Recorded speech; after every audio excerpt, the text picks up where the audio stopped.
Hi, today we're going to make a bathroom cleaner for all the bathroom shower walls. When you have a lot of calcium, stuff like that, you can buy all the outside chemicals, but most of them don't work that well and they're really toxic. So we're going to do something that works really well and not so toxic. So as you can see on the bottle, we're going to be using vinegar and dish soap. So here we use, I don't like Dawn or whatever the generic brands are. They smell horrible. I use 7th generation brand. You can buy it at Whole Foods. You can order it online, I'm sure. So what we're going to do is, I don't know if you know how to use most of these spray bottles for concentrates. You usually pretty much fill it up to the rim. Fill it up to the rim. There's a rim lip, and that's what we're going to do with the dish soap here. Try to do this while try not to spill.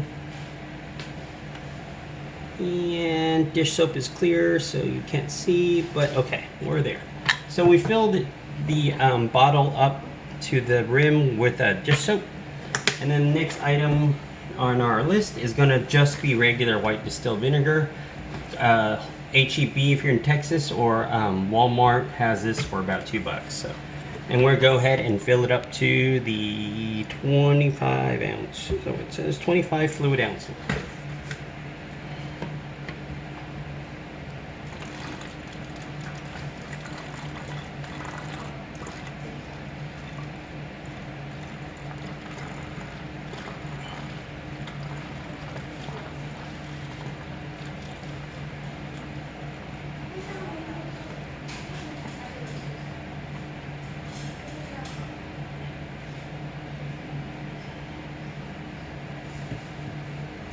That's good.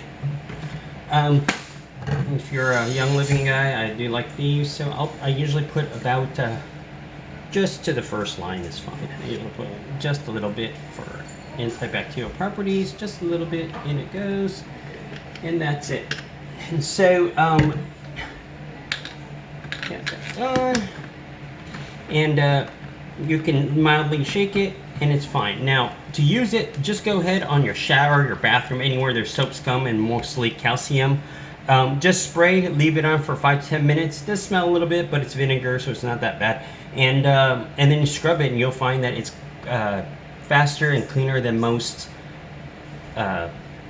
caustic chemicals available on the market. So that's how you make a vinegar plus dish soap bathroom cleaner.